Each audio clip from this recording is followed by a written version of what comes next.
এজন্য বলছিলাম চারিদিক থেকে আক্রমণ করে মোল্লাদেরকে শেষ করে দেব, ধ্বংস করে দেব, এই রকম ঘোষণা ছিল মিস্টার ইবলিসের। ثم لآتينهم من بين أيديهم ومن خلفهم وعن أيمانهم وعن شمائلهم, শেষ করে দেব, ওদেরকে জাহান্নামী বানিয়েই ছাড়বো, চেতনার শিরোনাম আর হারামের শিরোনাম শেষ করেই দেব। ওয়ালা তাজিদু আকতারহুম শাকিরিন,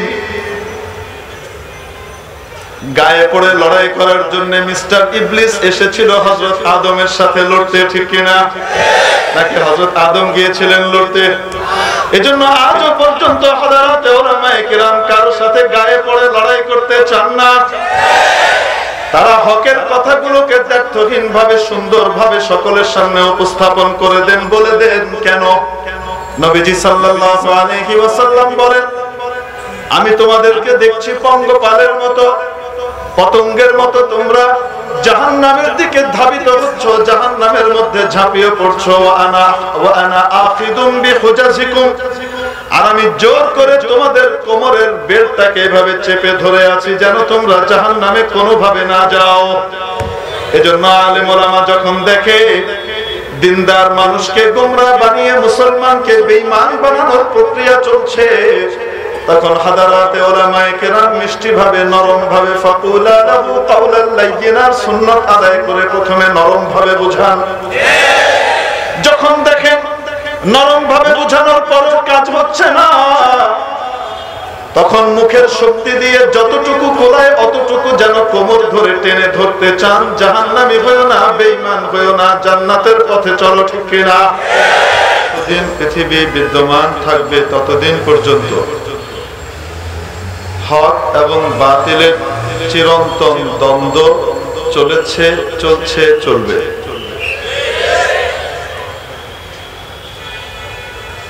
আগেও বাতিল এসেছে এবং হক এসে বাতিলের সমস্ত ষড়যন্ত্রকে নস্যাৎ করে দিয়েছে। বাতিল অন্ধকারের পৃথিবী সৃষ্টি করার চেষ্টা করেছে, হক তার আলো দিয়ে সমস্ত অন্ধকারকে দূর করে গোটা ধরিত্রীকে আলোয় উদ্ভাসিত করে দিয়েছে। পৃথিবীতে মানুষ আগমনের আগ থেকেই এই হক এবং বাতিলের লড়াই চলছে।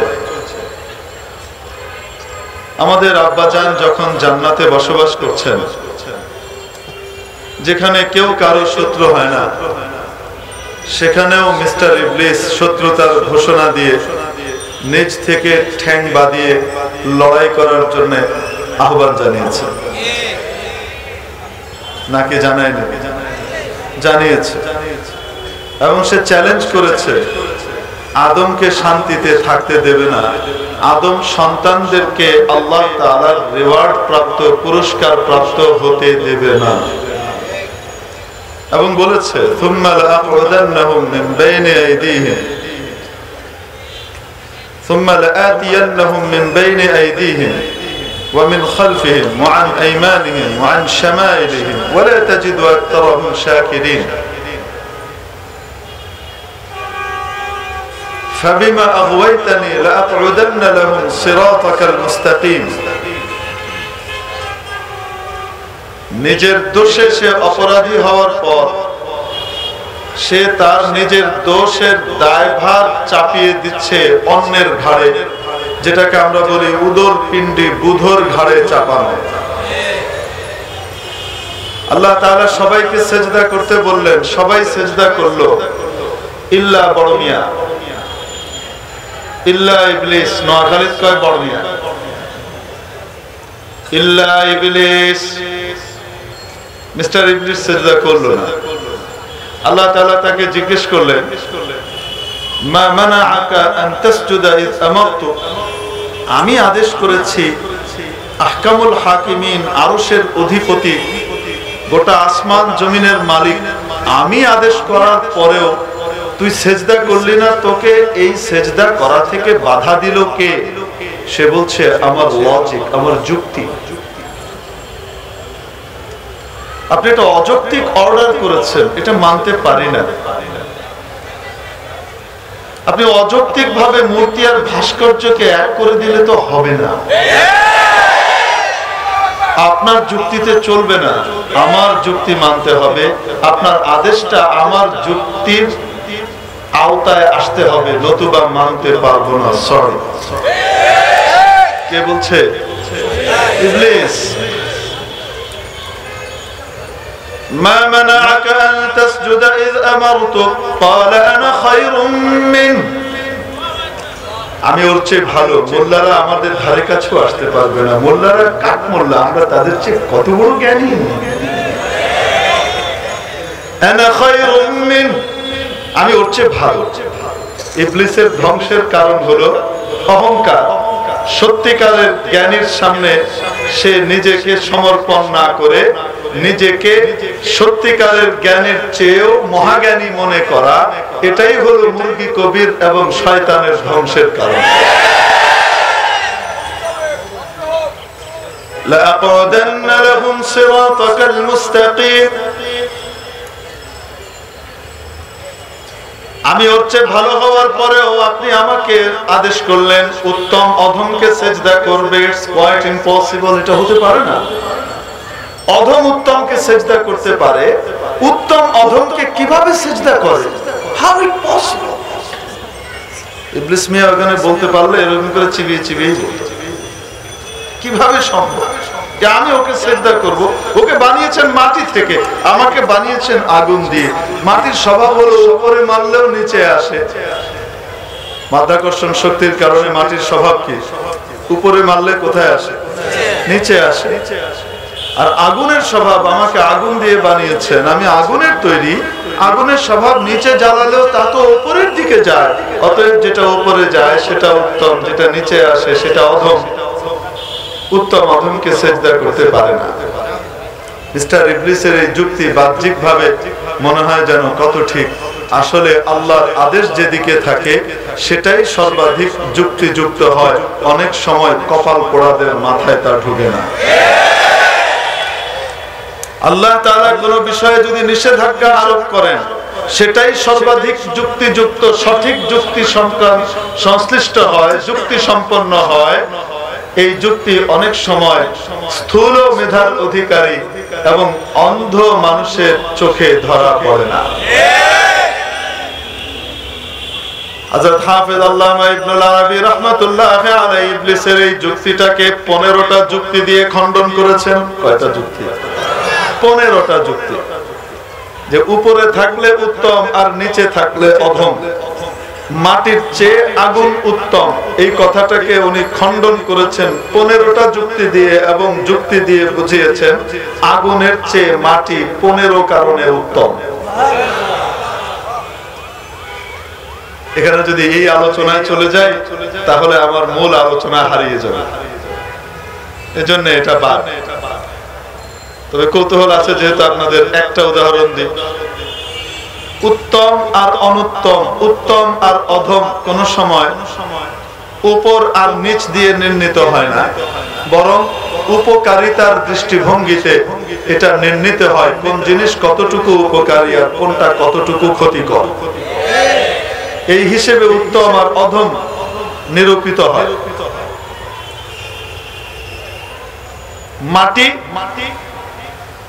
এমন এক পদার্থ, এমন এক বস্তু, তার মধ্যে যদি একটা ছোট্ট দানা ফেলে দেয়া হয়, বিচি ফেলে দেয়া হয়, এই মাটি এই বিচির মধ্যে কারিগরি ফলিয়ে কিছুদিন পর একটা বিশাল ফল বা ফুলের বাগান উপহার দেয়। আর আগুন বিশাল বড় সাজানো গোছানো সুন্দর একটা বাগানের মধ্যে লেগে গেলে, দাবানল লেগে গেলে এক নিমিষে সমস্ত ফলমূল এবং বৃক্ষকে ধ্বংস করে দেয়। তাহলে উত্তম কোনটা, আগুন না মাটি?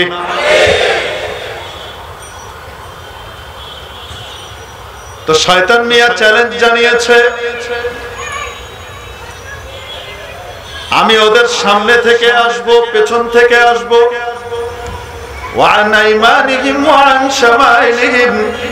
ডান থেকে আক্রমণ করব, বাম থেকে আক্রমণ করব, মোল্লাদের বাঁচার কোনো উপায় থাকবে না, চারিদিক থেকে মেরে পিটিয়ে শেষ করে দেব। যেখানে পারো সেখানে মারো, এই কথা কিছুদিন আগে এক বেটা বলেছে না, বলে নাই? এই কথাটা কার সাথে মিলে বলেন না কেন? মিস্টার ইবলিসের নতুন সংস্করণ মানুষের রূপে এসেছে, অন্য কিছু না। বাপ মা মুসলমান, বাপ মা নাম রেখেছে মুসলমানের, কিন্তু অবস্থা হলো বাপ মা মুসলমান হলে কি হবে, ও তো আসলে বেঈমান।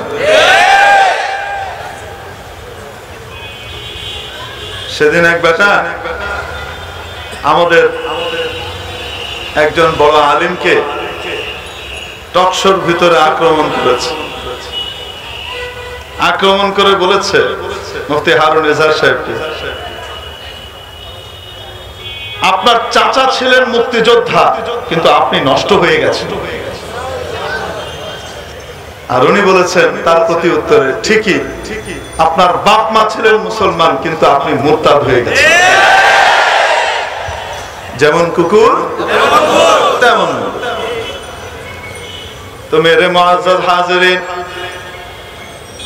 এজন্য বলছিলাম চারিদিক থেকে আক্রমণ করে মোল্লাদেরকে শেষ করে দেব, ধ্বংস করে দেব, এই রকম ঘোষণা ছিল মিস্টার ইবলিসের। থুম্মা লাআতিয়ান্নাহুম মিন বাইনি আইদিহিম ওয়া মিন খালফিহিম ওয়া আন আইমানিহিম ওয়া আন শামাইলিহিম, শেষ করে দেব, ওদেরকে জাহান্নামী বানিয়েই ছাড়বো। চেতনার শিরোনাম আর হারামের শিরোনাম শেষ করেই দেব।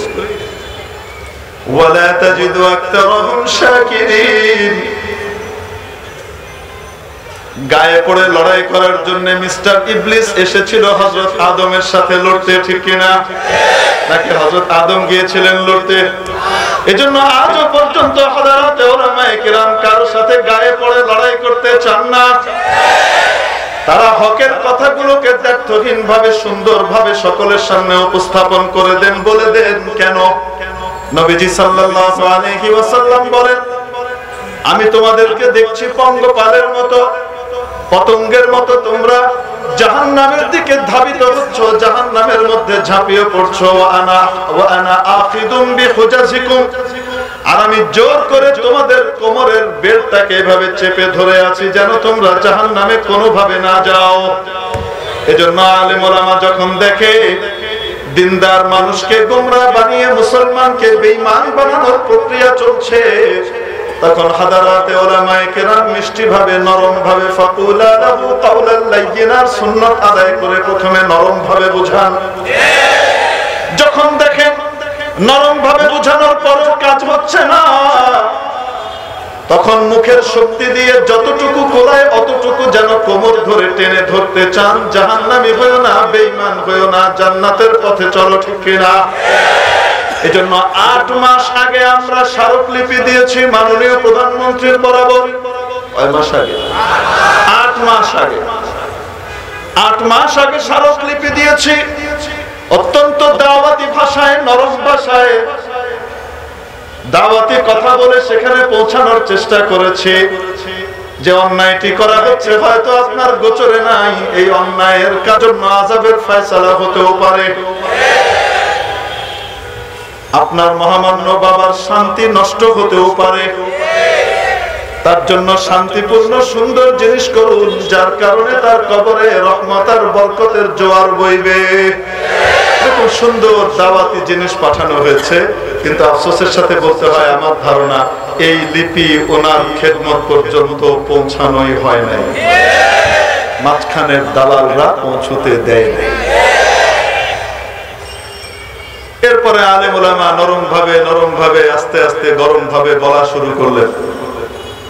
বুঝাতে পারেন?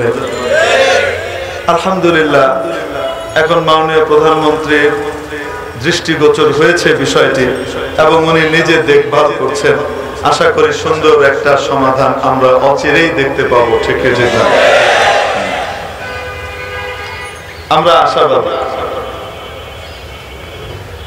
মেরে মুহতারাম দোস্ত, আজিজ ও বুজুর্গ উলামায়ে কেরাম যখন সুন্দরভাবে এই জিনিসটা বোঝানোর চেষ্টা করলেন, তখন কেউ কেউ পথের মধ্যে নেমে যারা দেশের শত্রু, জাতির শত্রু, দেশকে অস্থিতিশীল করতে চায়, সরকারের সাথে আলেম ওলামা দেশের সত্যিকারের 92% মানুষের হৃদয়ের স্পন্দন যে আলেম সমাজ, তাদের সাথে বৈরিতা আর দূরত্ব তৈরি করতে চায়, মুখোমুখি দাঁড় করিয়ে দিতে চায়, সরকারের ভাবমূর্তি যারা নষ্ট করতে চায়, তারা গায়ে পড়ে লড়াই করার জন্য ইবলিসি প্রেতাত্মা হয়ে অবতীর্ণ হলো, ঠিক কিনা? ইনশাআল্লাহ এই চক্রান্তকারীদের চক্রান্ত নস্যাৎ হয়ে যাবে। আসতে বলি ইনশাআল্লাহ। তাহলে হক আর বাতিলের দ্বন্দ্ব ছিল কি ছিল না? দুনিয়াতে আসার পরে ইবলিস মিয়া আদম আলাইহিস সালামকে শান্তিতে থাকতে দেয়নি, ওনার একটা ছেলেকে নষ্ট করে দিয়েছিল। বলেন না কেন? তারপরে হযরত নূহ আলাইহিস সালামের সাথে পৌত্তলিকদের বিরাট ঝগড়া বাঁধিয়ে দিল। হযরত মুসা আলাইহিস সালাম আসলেন কেন? বাধ্য হলেন, আল্লাহ তাআলা উনাকে পাঠালেন হকের প্রতিভূ হিসেবে, কারণ ফিরাউন বাতিলের জাল বিছিয়ে গোটা পৃথিবী ধ্বংস করে দিয়েছিল। যখন মিস্টার নমরুদ মূর্তির সংস্কৃতিকে উজ্জীবিত করার জন্য উঠে পড়ে লাগলো, আল্লাহ তাআলা মূর্তি বিনাশকারী হিসেবে হযরত ইব্রাহিম আলাইহিস সালামকে হকের প্রতিভূ হিসেবে দুনিয়াতে পাঠালেন। এগুলো ইতিহাসের অংশ কি অংশ না বলুন? তো হক আর বাতিলের এই চিরন্তন লড়াই আর দ্বন্দ্ব ছিল কি ছিল না? আজও আছে নাকি নাই? নবী করিম মুহাম্মদুর রাসূলুল্লাহ সাল্লাল্লাহু আলাইহি ওয়াসাল্লামের যুগে বাতিল আসলো বুদ্ধিজীবীর লেভেল নিয়ে। কোন লেভেলে? বুদ্ধিজীবীর লেভেলে। মিস্টার আবু জেহেল তাদের মহান নেতা, তাদের, এবং মিস্টার আবু জেহেলের উপাধি ছিল আবুল হিকাম। তার নাম ছিল আসলে আমর ইবনে হিশাম। কি নাম? আবু জেহেলের ভাই হারিস ইবনে হিশাম বিখ্যাত সাহাবী এবং রাসূলের হাদিসের রাবী। ভাইয়ের কপালে হেদায়েত জুটেছে, বড় বুদ্ধিজীবীর কপালে হেদায়েত জুটে নাই। মহাজ্ঞানী আবুল হিকাম মানে মহাজ্ঞানী, মহা বুদ্ধিজীবী। এই বুদ্ধিজীবী বুদ্ধিবৃত্তিক সমাজ দিয়ে এবং চেতনার নাম দিয়ে গোটা মক্কা নগরীকে নবী মুহাম্মদুর রাসূলুল্লাহ সাল্লাল্লাহু আলাইহি সাল্লামের বিরুদ্ধে লেলিয়ে দিল। যখন কোনোভাবেই নবীজিকে পরাস্ত করতে পারছে না বুদ্ধি দিয়ে, কোনোভাবেই ঠেকানো যাচ্ছে না, তখন চেষ্টা করলো মিডিয়া ব্যবহার করা দরকার, এবং হলুদ মিডিয়া তৈরি করলো, যারা দিনকে রাত, রাতকে দিন, সাদাকে কালো, কালোকে সাদা বলে প্রচার করবে। আলোকে অন্ধকার আর অন্ধকারকে আলো হিসেবে প্রচার করার জন্য উঠে পড়ে লাগবে। এই রকম হলুদ মিডিয়ার দ্বারস্থ হলো মিস্টার আবু জেহেল। মিডিয়াকে ভাড়া করলো, টাকা দেয়া হলো। ওকাজের মেলায় যখন নবীজি মানুষকে দিনের দিকে ডাকবেন, হজের মৌসুমে যখন নবীজি মানুষকে হেদায়েতের প্রতি আহ্বান করবেন, এরা লাগিয়ে দিল, এরা বলতে লাগলো লোকটা একটা পাগল, পাগলের কথা শুনো না, এটা পাগল। That's absolutely a mad. এটা পাগল, এর কথা শুনো না। কিছু মানুষ তাদের কথায় বিভ্রান্ত হয়ে গেল, পাগলের কথা শুনবে না। কিছু মানুষ কৌতূহলী হয়ে চিন্তা করলো যে পাগল বলছে, দেখে শুনে তো পাগল মনে হয় না, আচরণ তো অত্যন্ত ভদ্র এবং মার্জিত, এরকম মার্জিত মানুষ তো পাগল হতে পারে না।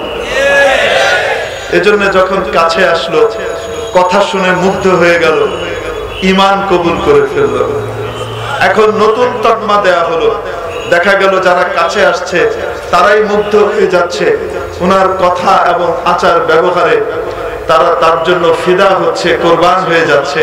তখন গিয়ে নতুন তকমা দেওয়া হলো, এটা একটা জাদুকর, বাক চাতুর্য দিয়ে কথার জাদুতে ভুলিয়ে মানুষকে বিভ্রান্ত করছে। ইন্নাহু লাসাহিরুম মাজনুন, বলতে লাগলো এই হলো একটা জাদুকর, এটা পাগল, পাগলের কথা, জাদুকরের কথা শোনো না। কিছু মানুষ তাদের এই প্রোপাগান্ডাতে কি হয়ে গেল, বিভ্রান্ত হয়ে গেল। আজও সেই ধরনের আবু জেহেলের তৈরি করা ওই হলুদ মিডিয়ার প্রেতাত্মারা আছে না নাই?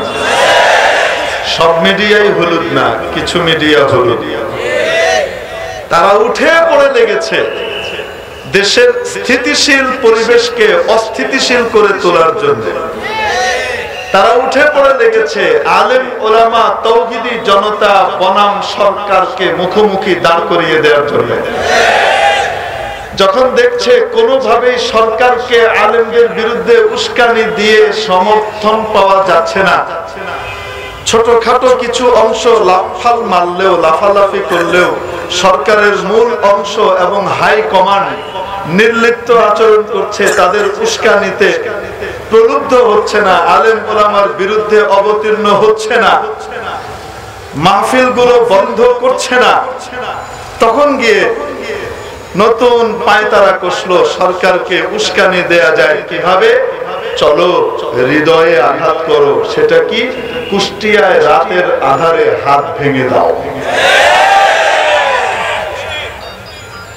হাত ভাঙলো কারা? ধরা পড়লো কারা?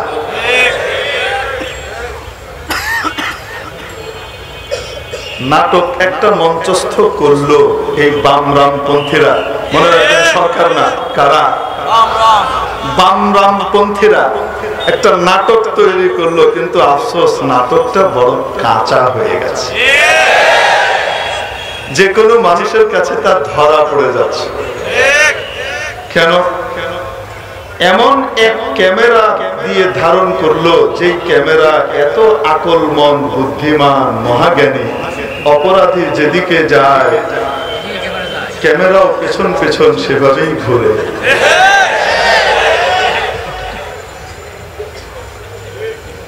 কেউ বলতে পারে, হুজুর এমন কিছু ক্যামেরা আছে মুভমেন্ট হিসেবে সে কি করবে? নড়াচড়া করবে।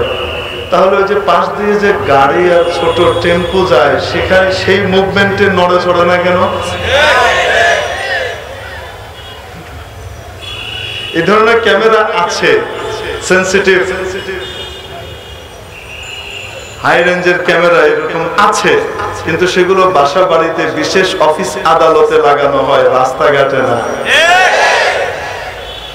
নাম্বার 2, আপনারা দেখেছেন যেই দুইজনকে দিয়ে নাটক করানো হলো, হেঁটে গিয়ে উপরে উঠে দেখানো হলো, তার 2 দিন পরে অপরাধী দুইজনকে হাজির করা হলো মঞ্চে। দেখেছেন? যেই দুইজনকে ক্যামেরায় দেখা গেল, তারা কি মোটা না চিকন? হালকা পাতলা দুর্বল। আর মুখে দাড়ি বলেন না কেন? দেখা গেল অল্প বয়সী হ্যাংলা পাতলা দুইজন, যাদের দাড়ি টাড়ি নাই। মাশাআল্লাহ, এই অপরাধীরা 2 দিন পরে ধরা পড়ে সামনে আসলো সাংবাদিকদের সামনে। একদিনে তারা এক বিগত করে মোটা হয়ে গেছে, মুখে দাঁড়িয়েও গজিয়ে গেছে। সুবহানাল্লাহ, কি কারিশমা!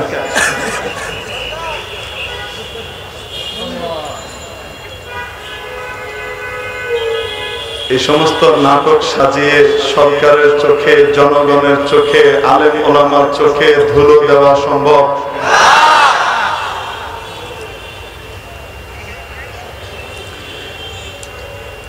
আসলে কি জানেন, বাতিল যখন মিথ্যার আশ্রয় নিয়ে হকপন্থীদেরকে দমানোর চেষ্টা করে, তখন অতি বুদ্ধিমান হওয়া সত্ত্বেও অবচেতন ভাবে তারা এমন কিছু ভুল করে, যেই ভুল স্বাভাবিকভাবে তাদের কাছ থেকে প্রকাশ পাওয়া সম্ভব না। এই ভুলটা কে করায়? ধরা পড়িয়ে দেওয়ার জন্য। ইউসুফ আলাইহিস সালামের ভাইদের নাম শুনেছেন তো? কয় ভাই ছিলেন ওনারা? মোট 12 ভাই। এক মায়ের পেটের 2 ভাই, আগের মায়ের পেটের কয় ভাই? 10 ভাই। এই 10 ভাই ইউসুফকে শত্রু মনে করতে লাগলো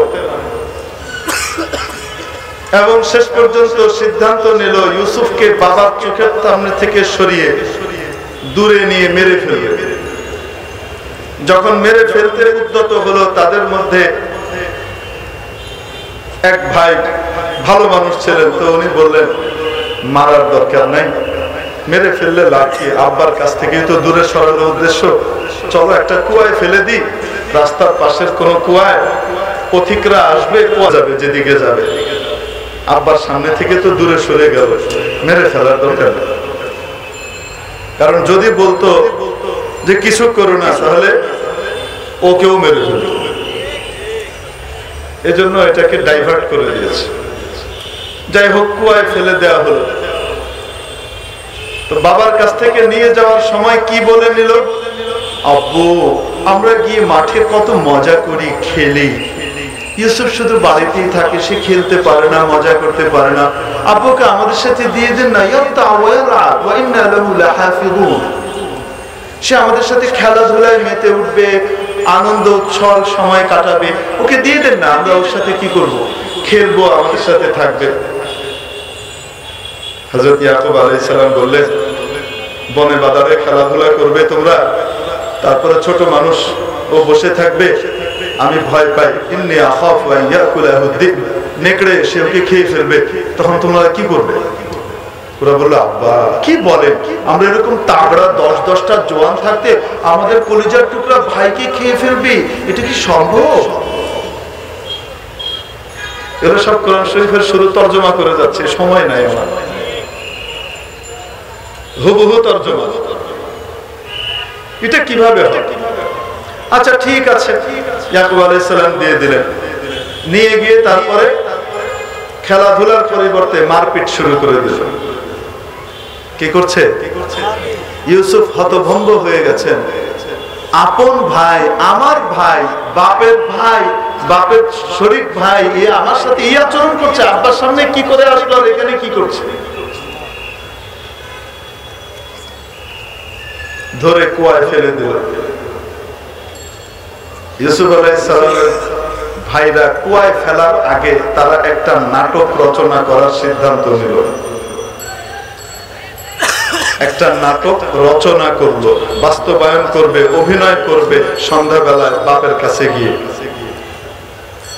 এই নাটক মঞ্চস্থ হবে কখন? এখান থেকে ফিরে রাতের বেলায়। কিন্তু নাটকের স্ক্রিপ্ট তৈরি হয়ে গেছে। স্ক্রিপ্ট কি তৈরি হয়েছে সেটা হলো, বাপকে যে বলবে, আব্বা আপনি ঠিকই বলেছেন, ইউসুফকে বাজে খেয়ে ফেলেছে, আপনি ঠিকই বলেছেন, ইউসুফকে তো নেকড়ে খেয়ে ফেলেছে,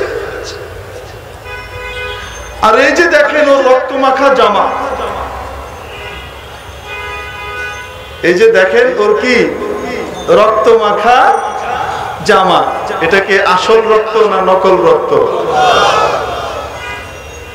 হককে দমন করার জন্য, ইউসুফকে দমন করার জন্য, শেষ করার জন্য যে নাটক মঞ্চস্থ করলো, সেই নাটকের মধ্যে তারা ভয়ঙ্কর একটা ভুল করে ফেললো, যেটা তারা স্বাভাবিকভাবে কোনোদিন করার কথা না।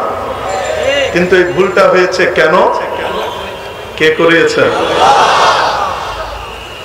এরা কি পরিমাণ বুদ্ধিমান ছিল হযরত ইউসুফ আলাইহিস সালামের।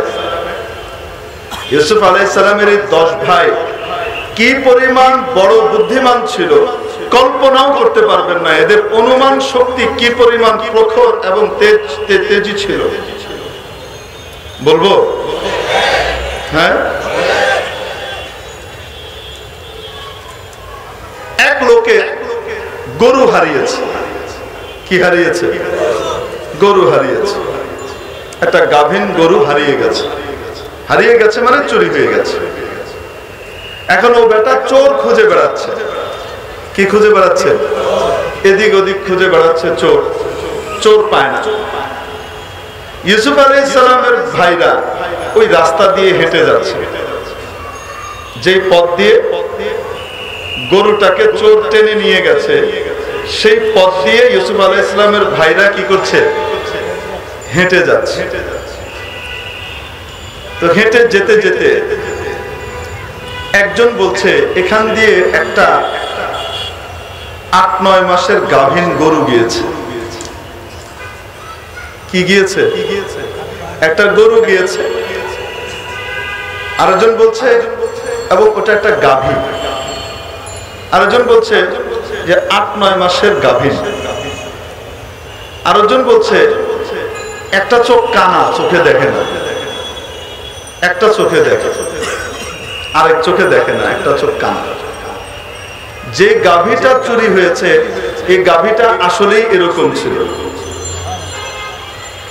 এখন এই গাভীর মালিক চিন্তা করতেছে পাইছি চোর, এরাই তো চুরি করেছে, না হলে গাভীর এরকম পরিষ্কার বিবরণ দেয় কিভাবে যে এই রাস্তা দিয়ে গিয়েছে। রাজার কাছে তাদের ব্যাপারে নালিশ করেছে। রাজা তাদেরকে ডাকার পরে, অপরাধী তোমরা চুরি করেছো? না, আমরা চুরি করিনি। আমরা কেন চুরি করব? তাহলে তোমরা কিভাবে বললা যে এখান দিয়ে একটা 8-9 মাসের গাভীন গিয়েছে, গরু, গাভীন গরু গিয়েছে এবং তার এক চোখ কানা? এটা কিভাবে বললা? নিশ্চয়ই তোমরা হয় চুরি করেছো, নয় চোরকে দেখেছো। কারণ যেটা গিয়েছে এদিক দিয়ে সেটা তো গরুও হতে পারে, সেটা গরুও তো হতে পারে, মানে ষাঁড়ও তো হতে পারে। সেটা গাভীর, এটা কিভাবে বললা? গাই কিভাবে বললা? আর গাই হওয়ার পরে সেটা গাভীর নাও হতে পারে, তো এটা গাভীর, এটা কিভাবে বললা? তারপরে চোখ একটা নাই, সেটা কিভাবে বললা যদি গরুটা তোমরা না দেখে থাকো? তাহলে এরা বলছে অনুমানের উপর বলেছে। কিসের উপর ভিত্তি করে বলেছে? হিসাব কিতাব করে, অনুমানের উপর ভিত্তি করে বলেছে। তো বাদশা বলছে এই ঘটনাটা আরেকটু লম্বা, আমি পুরাটুকু বলবো না, অর্ধেক বলবো। বাদশা বলছে আচ্ছা ঠিক আছে, কিভাবে অনুমান করলা বল যে এখান দিয়ে একটা ষাঁড় যায়নি, গাভীন গেছে এবং সেটা 8-9 মাসের গাভীন, এটা কিভাবে বুঝলা? গর্ভবতী। তো বলছে এখান দিয়ে যে রাস্তা দিয়ে আমরা যাচ্ছিলাম আলের উপর দিয়ে, তার দুই পাশে ঘাস আছে। কি আছে? ঘাস আছে। তো ঘাসগুলা দেখলাম খাওয়া, ঘাসগুলা দেখলাম খাওয়া।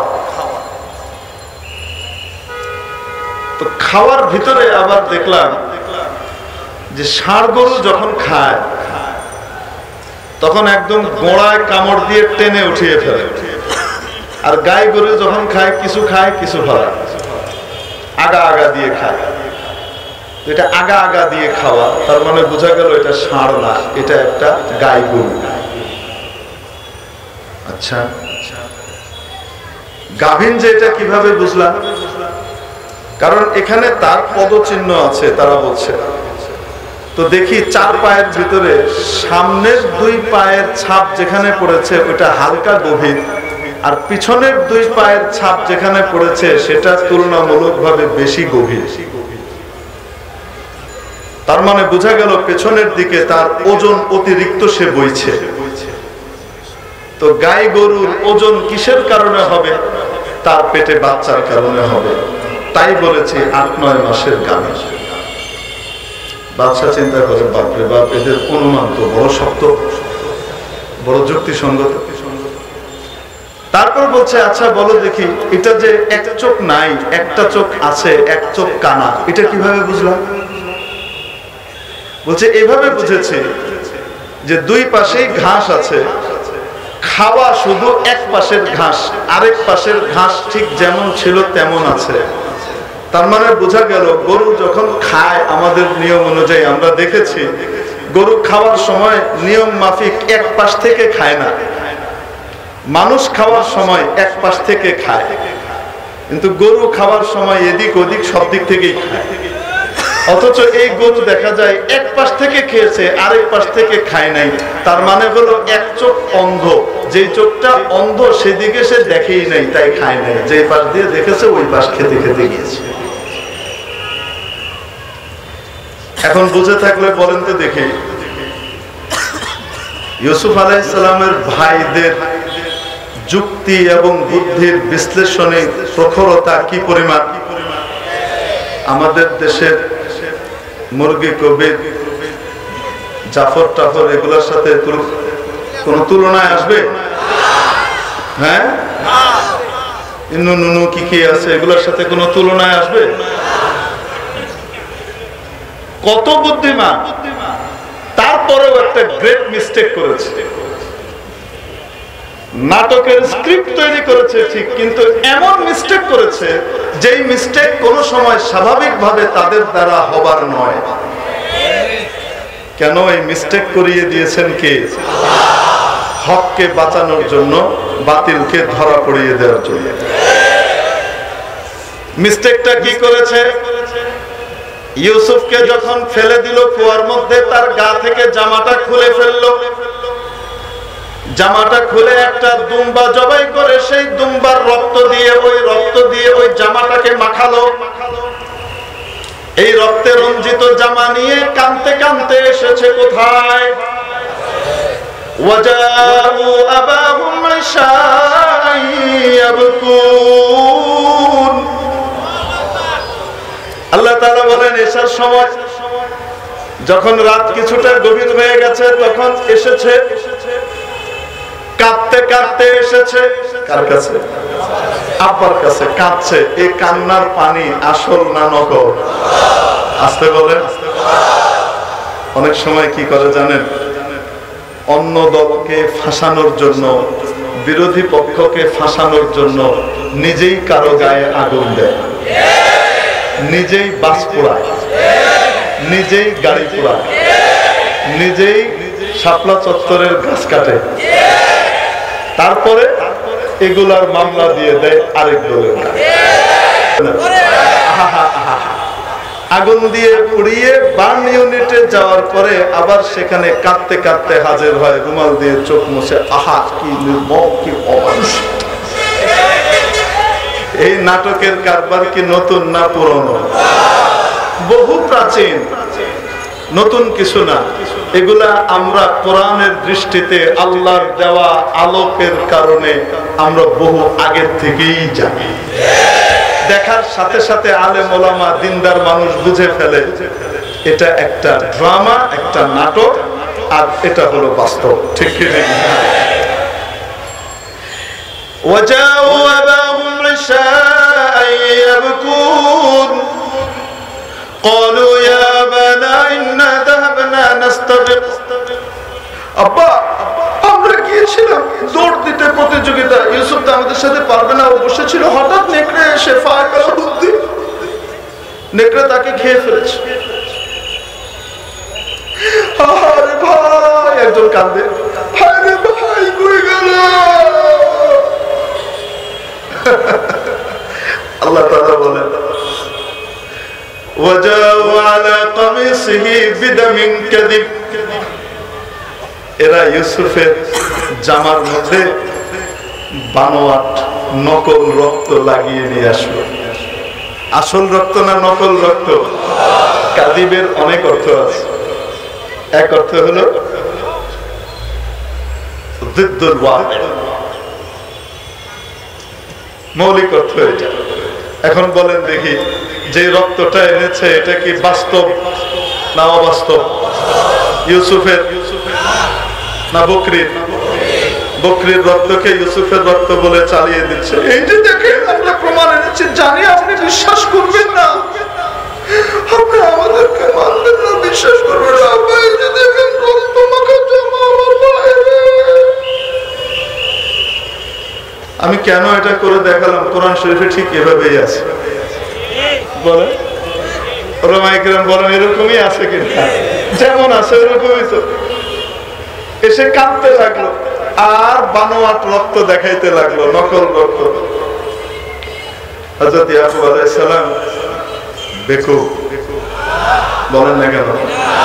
যিনি এইরকম মেধাবী 10-12টা বাচ্চা জন্ম দিয়েছেন, যেগুলা গরু কেমন ছিল, চোখ একটা না দুইটা, গাভীন নাকি নন গাভীন, এই সবগুলা শুধু আইল আর ঘাস থেকে বের করে দিতে পারে। Sherlock Holmes fail.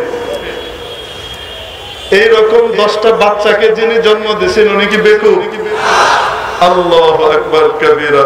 হযরত ইয়াকুব আলাইহিস সালাম তো দেখার সাথে সাথে ধরে ফেলেছেন, যেমন আমাদের মাননীয় সরকারের ঊর্ধ্বতন মহল আশা করি এই নাটক দেখার সাথে সাথেই বুঝে ফেলেছে যে রক্ত এটা অপরাধী, এটা আসল না নকল। আশা করি বুঝে ফেলেছে। তদন্তে মিথ্যা প্রমাণিত হবে অতি অল্প সময়ে, চুপচাপ অপেক্ষা করেন ইনশাআল্লাহ। আর যদি কপাল খারাপ হয় তাহলে ইউসুফের ভাই এদের জলে যোগ দিবে। হযরত ইয়াকুব আলাইহিস সালাম বলেন, আহা হা হা হা, কত জ্ঞানী বুদ্ধিমান নেকড়ে আমার বাচ্চাটাকে খেলো। খাওয়ার আগে তার জামাটা খুলে তারপরে শরীরটাকে ছিঁড়লো। আমার বাবুটার শরীর ছিঁড়ে ফুড়ে খেলো, হাত পা আলাদা করে কামড়ে কামড়ে খেলো, যেমন বিবরণ তোমরা দিলা। কিন্তু নেকড়েটা এত বুদ্ধিমান, খাওয়ার আগে আমার বাচ্চার গা থেকে কাপড়টা খুলেছে, তারপর খেয়েছে। কারণ যে জামাটা নিয়ে আসছো ওটা তো আনা আমার আস্ত, ওটার মধ্যে তো কোনো ছিঁড়ে ফাড়া নাই। এখন বলেন দেখি, এই যে গ্রেট মিস্টেকটা তারা করেছে, এরা কি এই মিস্টেক করার মতো বুদ্ধিমান? কিন্তু এত বড় ভুলটা কেন করলো? কে করিয়েছেন? সর্বময় ক্ষমতার মালিককে। নিজেরাই ভাঙলো বঙ্গবন্ধুর ভাস্কর্যকে, নিজেরাই ভেঙে উদর পিণ্ডি বুধর ঘাড়ে চাপানোর জন্য নাটক মঞ্চস্থ করে সিসিটিভির এক কারবার দেখাইলো। ঘটনা ঘটলো 3 তারিখে, সিসিটিভির ডেট দেখা যায় 5 তারিখে। সুবহানাল্লাহ বলবেন না?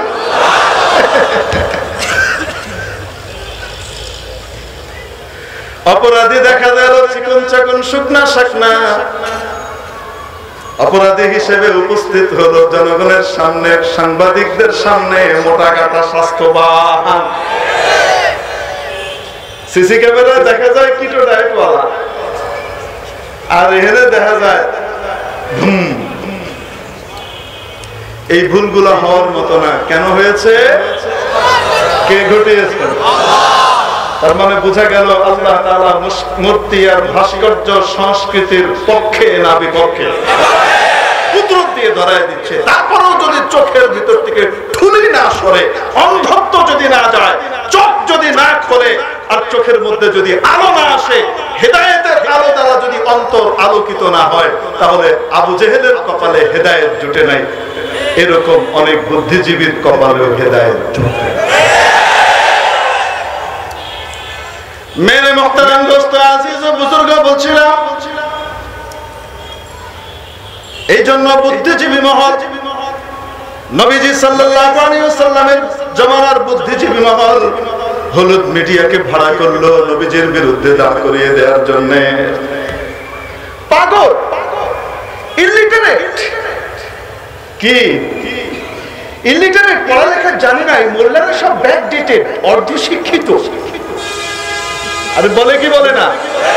আবু জেহেলের শব্দ, আবু লাহাবের শব্দ, উতবা সাইবা উমাইয়া ইবনে খালফের শব্দ, উকবা ইবনে আবি মুআইতের শব্দ। এরা এই সমস্ত ভাষাই বলতো। মুহাম্মাদের কাছে আসমান থেকে কিতাব এসেছে, ওর কথা অনুযায়ী আমাদেরকে চলা লাগবে। এটা অখ্যাত মানুষের কাছে, এতিমের কাছে আল্লাহ তাআলা এই বিষয় পাঠাবেন। আমাদের মতো এরকম স্বনির্ভর ভদ্র সমাজপতিদের কাছে আল্লাহ পাঠাবেন না। এটা কি হতে পারে? এরকম কোন কিতাব আল্লাহ পাঠালে তো আমাদের মধ্যে দামি দামি মানুষ, বড় মহান মানুষ যারা মহাজ্ঞানী, তাদের কাছে আসার কথা ছিল, তারাই তো সঠিক বুঝে। লাউলা নুযিলা হাযাল কুরআন আলা রাজুলিন মিনাল ক্বরিয়াতাইন আযীম, আই আলা রাজুলিন আযীমিন মিনাল ক্বরিয়াতাইন। এই কিতাব অবতীর্ণ হলো, এটা অবতীর্ণ হওয়ার কথা ছিল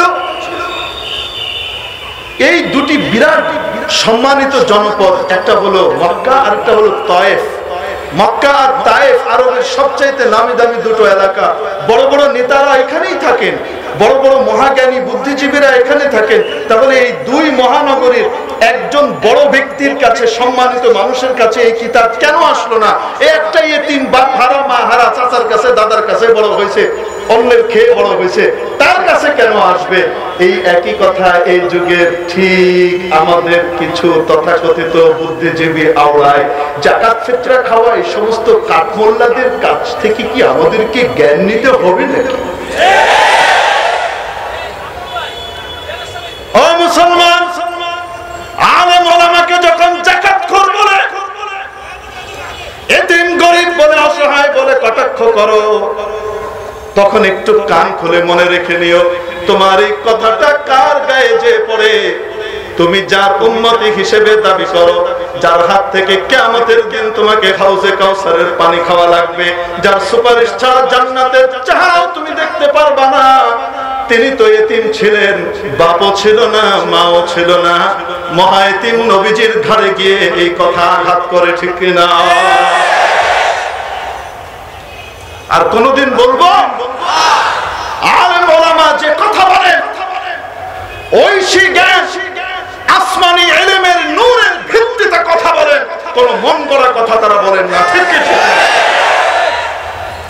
আবু জাহেল পন্থীদের, আবু লাহাব পন্থীদের বোধগম্য হোক চাই না হোক, কেউ খুশি হোক আর নারাজ হোক, এগুলোর দিকে ওয়ারিসুল আম্বিয়া আলেম ওলামাদের তাকিয়ে দেখার কোনো সুযোগ নাই, সময় নাই, কারণ তারা নবীজির খাঁটি ওয়ারিস, এবং নবীজিকে আল্লাহ তাআলা বলেছেন, ইয়া আইয়ুহার রাসূল বাল্লিগ মা উনজিলা ইলাইকা মির রাব্বিক ওয়া ইন লাম তাফআল ফামা বাল্লাগতা রিসালাতা। ও আমার প্রিয় রাসূল, আপনার কাছে যা কিছু অবতীর্ণ করেছি ওদের কাছে ভালো লাগুক চাই না লাগুক, উভয়টা আপনি পরিপূর্ণভাবে পৌঁছিয়ে দেন।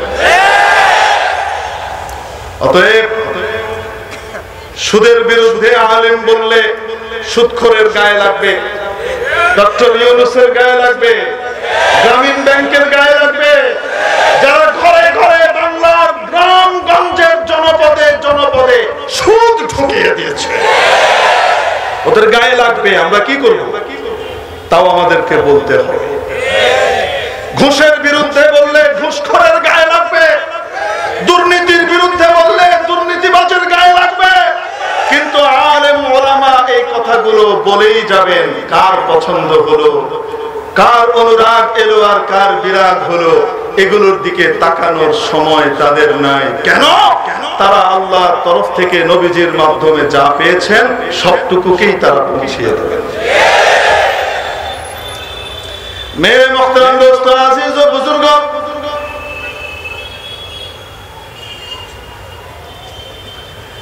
এজন্য বলছিলাম আলেম ওলামা যে কথা বলেন, হতে পারে তারা গরিব ছিলেন, কেউ কেউ অসহায় ছিলেন। অসহায় আর গরিব অবস্থায় যদি কারো যাকাতের টাকা খেয়ে থাকেন, যাকাতের উপযুক্ত ব্যক্তি যাকাতের টাকা নেওয়া তার জন্য হারাম না হালাল? আসতে বলেন। হালাল মাল খেয়ে বড় হওয়া একজন মানুষের শরীরের মাথা থেকে পা পর্যন্ত রক্ত মাংস সব হালাল।